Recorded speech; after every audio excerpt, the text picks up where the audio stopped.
E neste vídeo, os antecedentes, precursores, pensadores relevantes e o combate ao liberalismo teológico. Este episódio faz parte da série O Cristão e as Ideologias. Este assunto é pertinente aqui no canal, pertinente para a nossa série, pois todo teólogo liberal está alinhado à esquerda. O povo que não conhece a sua história está condenado a repeti-la. Análise histórica e crítica sobre o pentecostalismo universal. Se inscreva, curta e compartilhe. Pessoal, através das ideias dos precursores e dos pensadores mais relevantes da teologia liberal, que eu trouxe aqui no vídeo para vocês, vai ficar bem claro o malefício deste movimento, que é muito comentado por teólogos e estudantes de teologia, porém pouco compreendido pelos crentes em geral. O conceito, a forma ideal de interpretar a Bíblia é aquela forma ortodoxa, sobrenatural, a fé cristã histórica, núcleo comum da fé cristã, uma visão cristã histórica e tradicional. Em suma, o liberalismo teológico, ele foi um movimento lá entre o final do século XVIII e ele foi marcado por influências iluministas e também pela relativização da autoridade da Bíblia e dos milagres contidos na Bíblia. Ele foi um grande mal para o cristianismo e é bem diferente, Então, se difere como uma religião à parte, pois o liberalismo teológico representa a fé na humanidade, enquanto que o cristianismo representa a fé em Deus. Eu fiz o seguinte, pessoal, eu separei várias características do liberalismo teológico, Eu vou caracterizar aqui para vocês.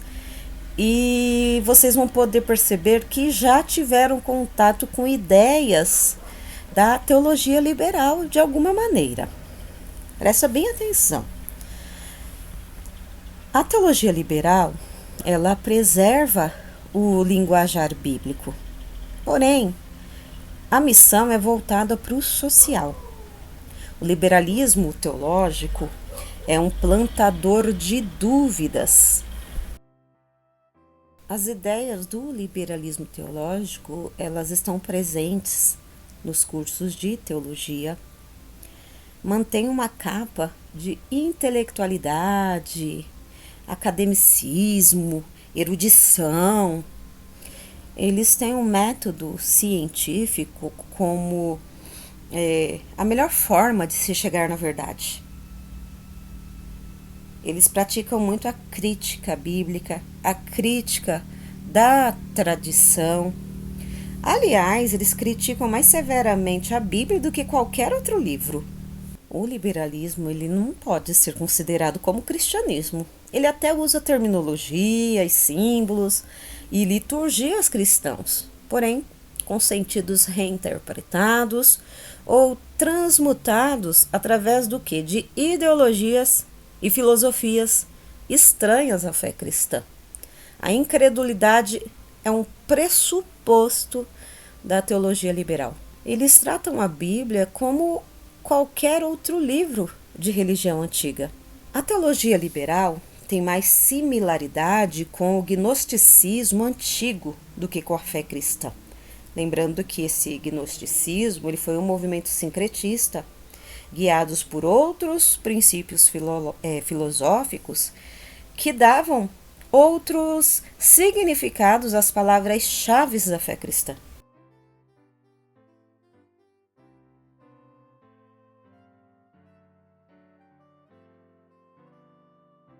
O movimento iluminista surgiu na Alemanha e eles utilizavam, para interpretar a Bíblia, começaram a utilizar o método histórico crítico, ao invés do método gramatical, tradicional, revelacional. Então, eles começaram a tentar explicar os textos bíblicos pela razão. E foi nesse contexto histórico o nascedouro da academia teológica. Também houve aí a rejeição à palavra soberana de Deus. O objetivo do movimento iluminista era iluminar o povo, mediante a razão, contra um suposto obscurantismo da história, da tradição e da sociedade política e religiosa.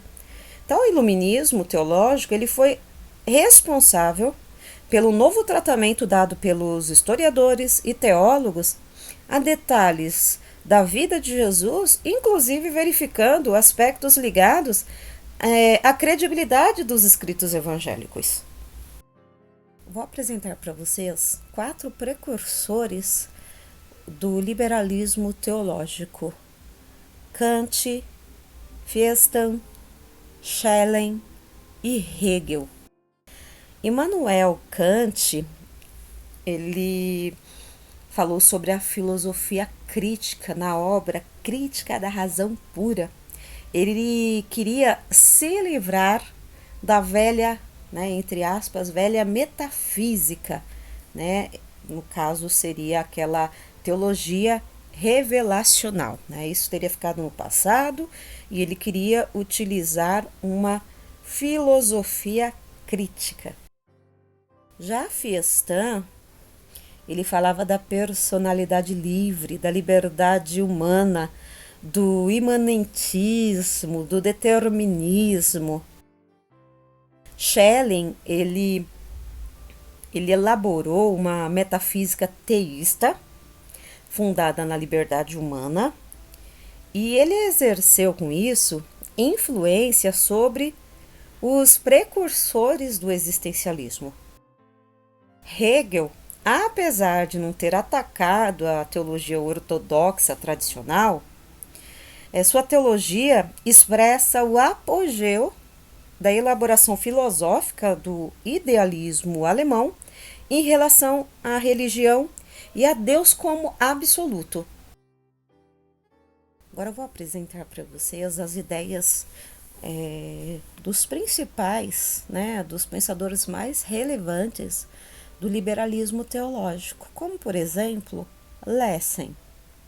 Ele falou da ressignificação racional do cristianismo, falou de uma crise entre o racionalismo, o iluminismo, e a fé cristã, que o abismo entre os dois, a ser transcendido, precisava de algo para transcender esse abismo.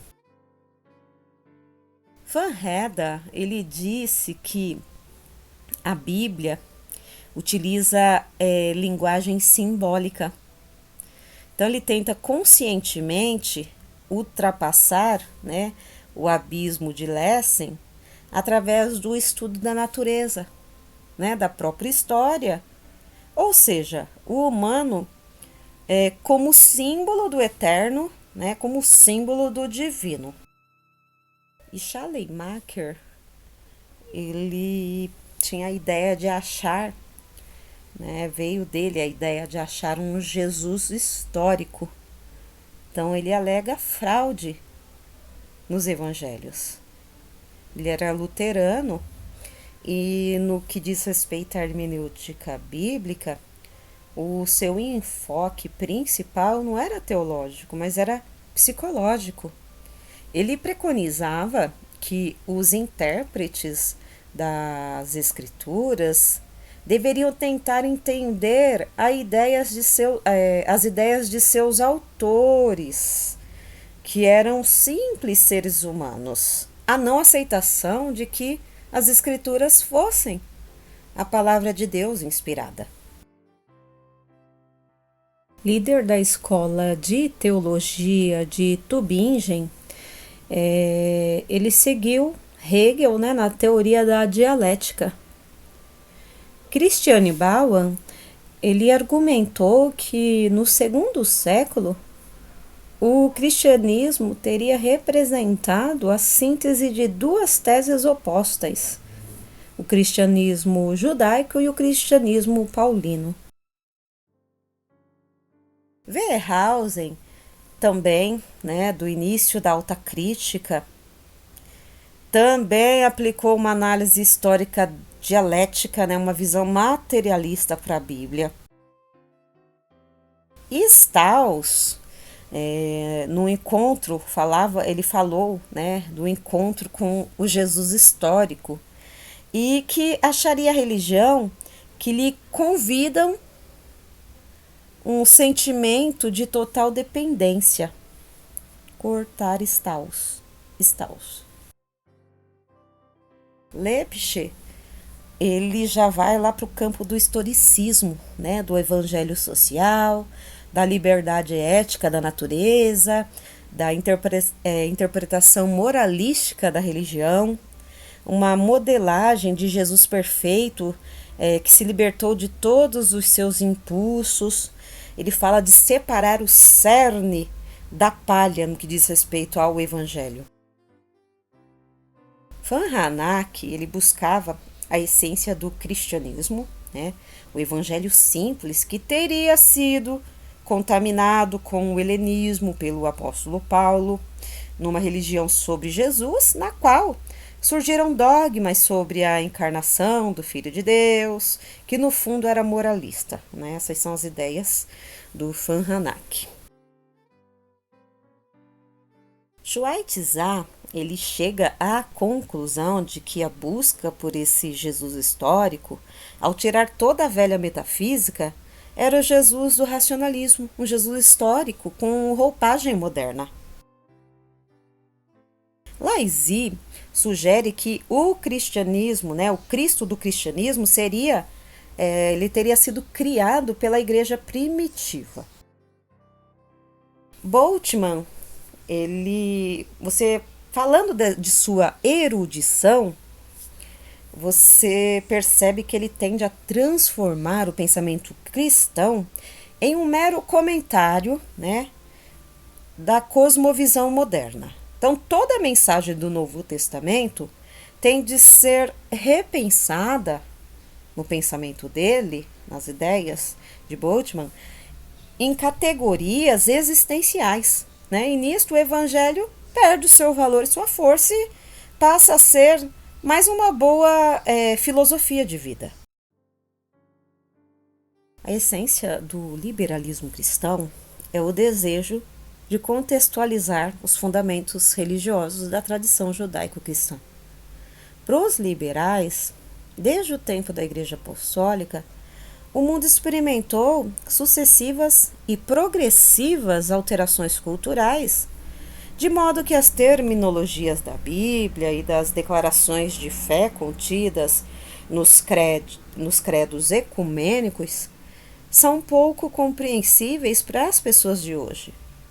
Então, com base para a sua postura, esses liberais eles sustentam que o cristianismo, ao longo da história, tem procurado adaptar sua estrutura organizacional, liturgia e linguagem para as situações culturais específicas. Veja, por exemplo, a visão dos liberais teológicos no que diz respeito ao Antigo Testamento.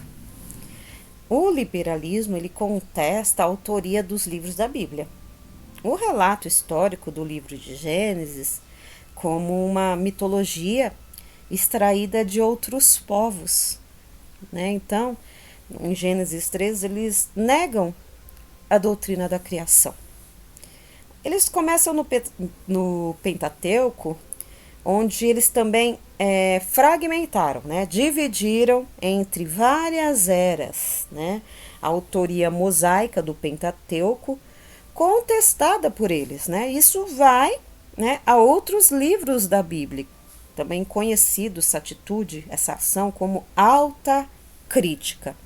Por exemplo, também o livro de Isaías, você percebe que ele é fatiado em 3 partes, como se estivesse escrito por autores e épocas diferentes. Eles colocam a escrita depois dos acontecimentos. Já no Novo Testamento, a colher de pau aí dos liberais teológicos, você percebe que eles negam a morte vicária e a ressurreição corporal de Cristo. E também eles negam a crença da segunda vinda de Cristo. Eles não creem na morte de Cristo, assim como redenção. Eles creem sim numa morte para dar exemplo ao mundo. Um segundo elemento do liberalismo é a rejeição da autoridade religiosa. Os liberais, eles são adogmáticos. Para eles, nenhuma questão teológica está fechada, né, ou decidida. Eles negam também a inerrância e a inspiração bíblica como base na assertiva de que a Escritura é obra de autores limitados pelo seu tempo. Então, no caso, a essência do cristianismo substitui a autoridade das escrituras, dos credos e da igreja, não havendo contradição inerente entre a fé e a lei natural, entre a revelação e a ciência, entre o sagrado e o secular, e entre a religião e a cultura. Assim, a religião não deveria se proteger contra a análise crítica.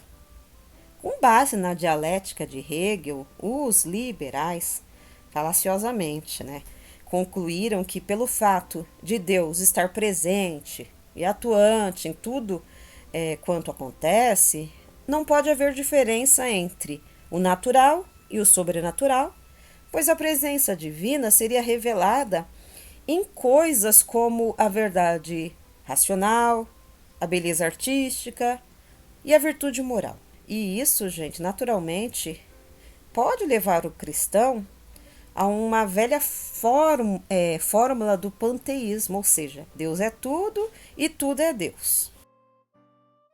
Na cristologia liberal, você percebe significativas distorções quanto à ressurreição de Jesus e a consequente ressurreição da raça humana, preconizada pelo apóstolo Paulo nas Escrituras e inserida na fórmula do credo apostólico, visto que, de um modo geral, os liberais eles consideram que assim como a ressurreição de Jesus foi a continuação de seu espírito e personalidade, o mesmo acontece com todos os mortais depois da morte do corpo físico.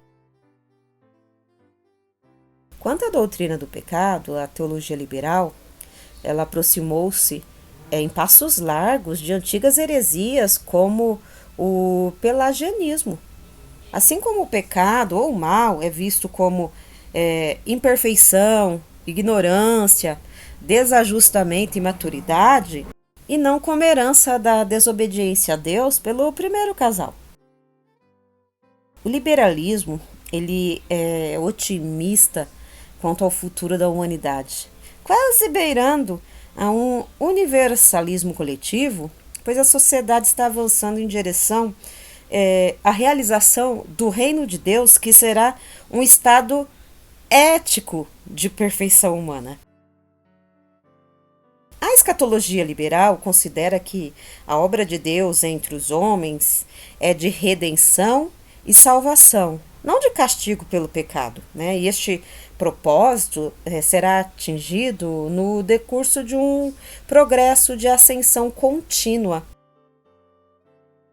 A religião, para os liberais, ela deixa de ser uma ponte entre Deus e a humanidade perdida, através de Jesus Cristo, e é preconizada pela ortodoxia evangélica, e assume uma conotação filosófica, cujo poder possui qualidades espiritualmente terapêuticas, sendo a oração entendida não como uma conversa franca e submissa entre a criatura e o Criador, mas sob a ótica de que ela beneficia a pessoa com paz de espírito, ou seja, como um remédio espiritual.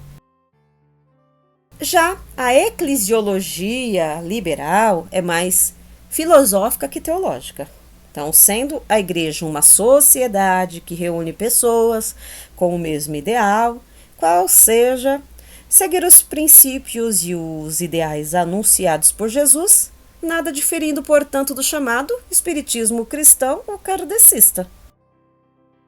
Bem, pessoal, falei até agora sobre algumas ideias de alguns pensadores relevantes aí do liberalismo teológico. Agora eu vou falar de um nome, Crash Mackin. É diferente, ele é um norte-americano que ele combateu o liberalismo teológico, tá? Ele fala que o liberalismo moderno rejeita a doutrina e os princípios presentes na Bíblia e não se apega verdadeiramente à autoridade de Jesus. O liberalismo, também por outro lado, é fundamentado nas variáveis emoções do homem pecaminoso. Ele fala que o liberalismo nada mais é que um movimento anticristão. Sendo assim, a mensagem cristã ela teria se perdido dentro do movimento liberal. Mackin, ele tomou posição firme contra a influência sutil do liberalismo na igreja presbiteriana e no seminário de Princeton.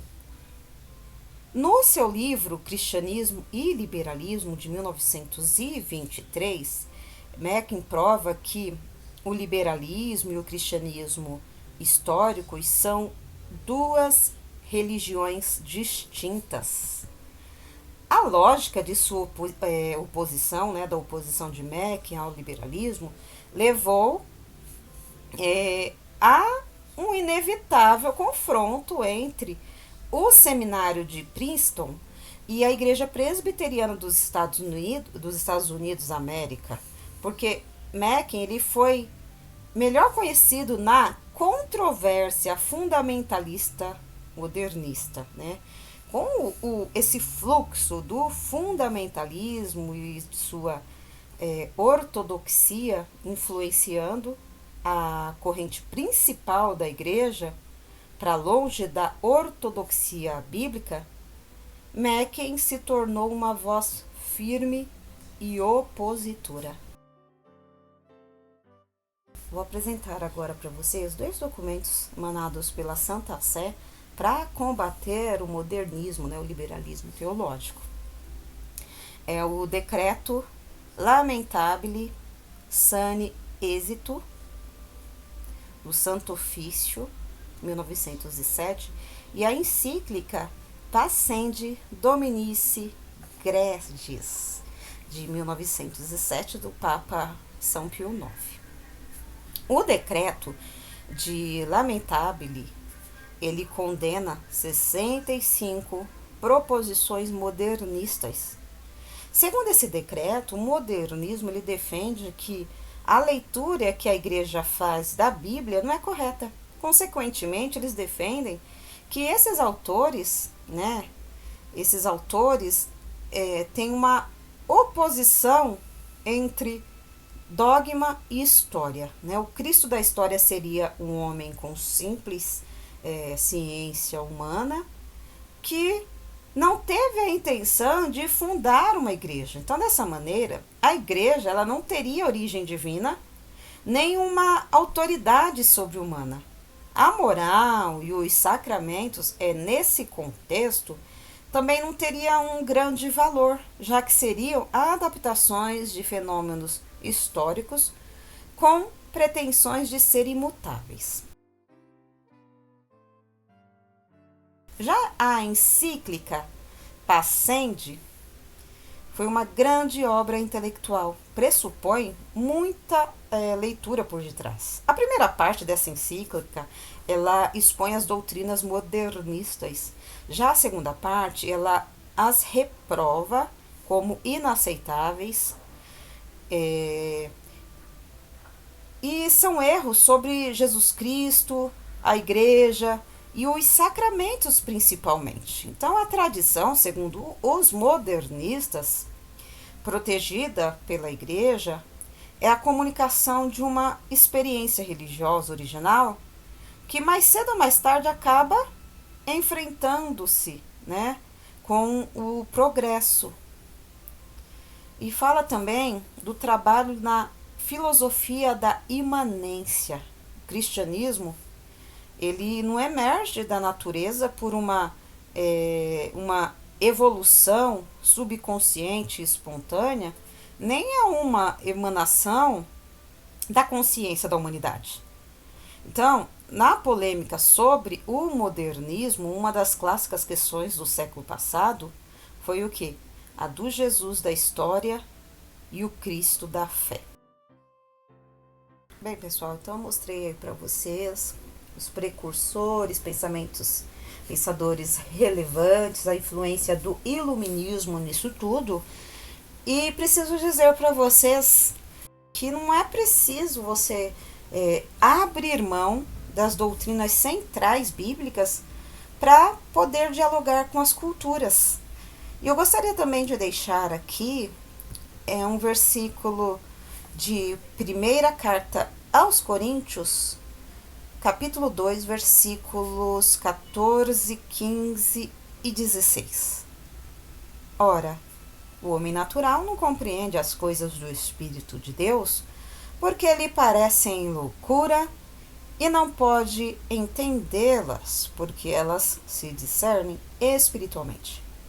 Mas o que é espiritual discerne bem tudo, e ele de ninguém é discernido. Porque quem conheceu a mente do Senhor para que possa instruí-lo? Mas nós temos a mente de Cristo. É isso, pessoal. Então, desde lá do iluminismo, eles começaram a querer entender a origem de tudo, os textos bíblicos sob a ótica do criticismo, da história crítica. Mas aqui, como diz o apóstolo Paulo, o homem natural não adianta, não vai compreender as coisas do Espírito. Elas só podem ser entendidas, né, quando discernidas espiritualmente. Até o próximo vídeo. Porque nada podemos contra a verdade, senão pela verdade. 2 Coríntios 13 e 8. Se inscreva, curta e compartilhe. Análise histórica e crítica sobre o pentecostalismo universal.